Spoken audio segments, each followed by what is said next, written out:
नमस्कार। Radio talkies में आप सबका स्वागत है। नमस्कार। आज हम मो यान के बहुत ही मशहूर उपन्यास रेड सॉर्गम उसके कुछ चुने हुए हिस्सों पर एक गहरी नजर डालेंगे। ये अंश हमें ले चलते हैं 20वीं सदी की शुरुआत के चीन में। एक खास इलाका है नॉर्थ ईस्ट गाओमी टाउनशिप, और हमारे पास जो ये जानकारी है ये असल में एक परिवार की कहानी है, कई पीढ़ियों की। लेकिन खास तौर पर कथावाचक के दादा दादी की कहानी है।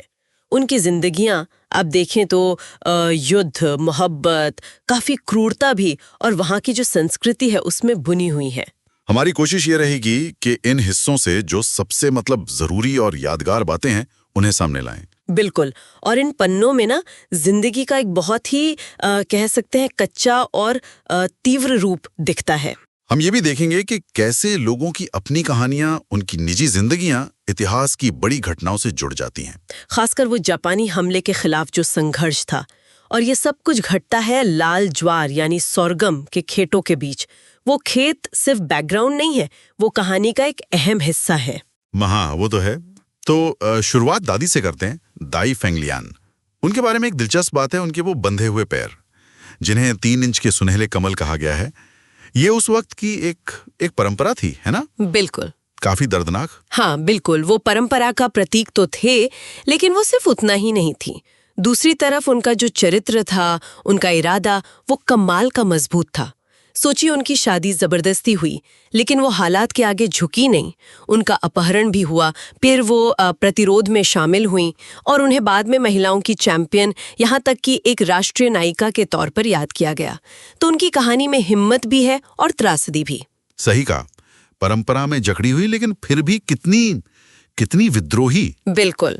अच्छा, तो दादी का किरदार तो ऐसा था। अब दादा की बात करें, यू जहानाओ। उनका सफर भी कुछ कम नाटकीय नहीं था। कहाँ वो एक पालकी उठाने वाले थे और कहाँ से डाकू बन गए। फिर दादी की प्रेमी भी, और आखिर में जापानी विरोधी दस्ते के कमांडर।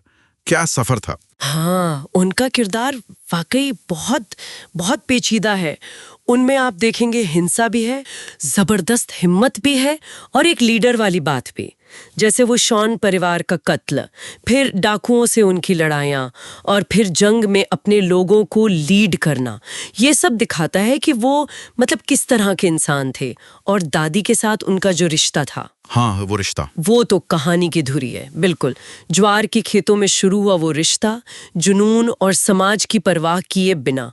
ये दिखाता है कि कितने भी मुश्किल हालात हों, इंसानी जज्बात वो अपनी जगह बना ही लेते हैं। हाँ, लेकिन हिम्मत और जुनून के साथ साथ इन अंशों में जो क्रूरता दिखाई गई है वो भी कमाल की है।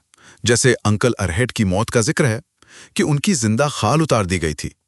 वो पढ़कर तो रूह कांप जाती है। हाँ, वो वाकई बहुत भयानक है। और वो क्रूरता सिर्फ एक घटना नहीं है, ऐसा लगता है जैसे वो उस दौर की, उस माहौल की सच्चाई का हिस्सा थी।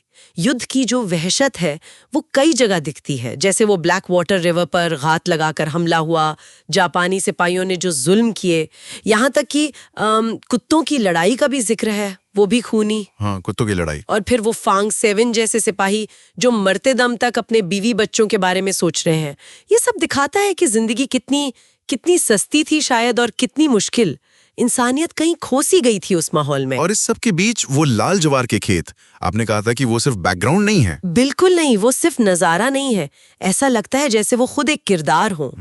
वो खेत गवाह हैं, मोहब्बत के भी, जैसे दादा दादी का मिलना, हिंसा के भी, जैसे वो हमले, और इतिहास के बड़े बदलावों के भी। और ये भी दिखाते हैं कि कैसे जमीन वो सब कुछ झेल लेती है। इंसानी जुनून, क्रूरता, इतिहास सब कुछ सोख लेती है, और फिर भी हर साल जिंदगी बनकर उगाती है। हाँ बिल्कुल। हर साल फिर से ज्वार उगाती हैं। और वो ज्वार की शराब की डिस्टिलरी का क्या, वो भी तो परिवार के लिए काफी अहम थी ना। हाँ हाँ बिल्कुल।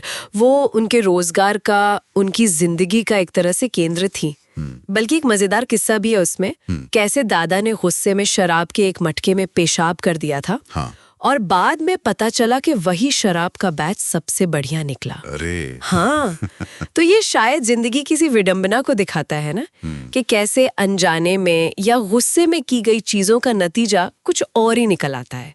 और वो ब्लैक वाटर रिवर जिसका जिक्र बार बार आता है, जहाँ इतनी घटनाएं हुई, वो भी उस इलाके की कहानी का एक खास हिस्सा बन जाती है।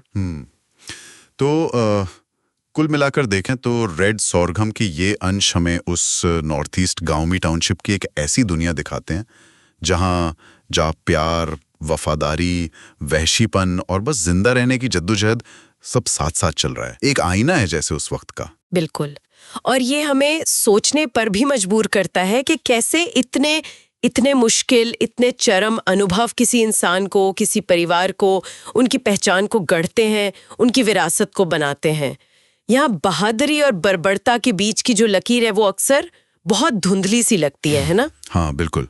ये सवाल मन में आता है कि क्या हालात इंसान को वैसा बना देते हैं या उसके अंदर जो होता है वो बाहर आ जाता है। सही बात है। और शायद सुनने वालों के लिए भी हम एक सवाल छोड़ सकते हैं सोचने के लिए कि इतिहास की ऐसी जो कच्ची निजी कहानियां होती हैं जिनमें इतनी हिंसा, इतनी उथल पुथल भरी हो, वो हमें अपनी साझा यादें बनाने में या एक राष्ट्र की पहचान कैसे बनती है, इस प्रक्रिया के बारे में क्या सिखाती हैं, खासकर तब जब सच इतना मुश्किल हो। तो इसी विचार के साथ आज की ये चर्चा यहीं समाप्त करते हैं। अगली बार फिर मिलेंगे रेडियो टॉकीज पर।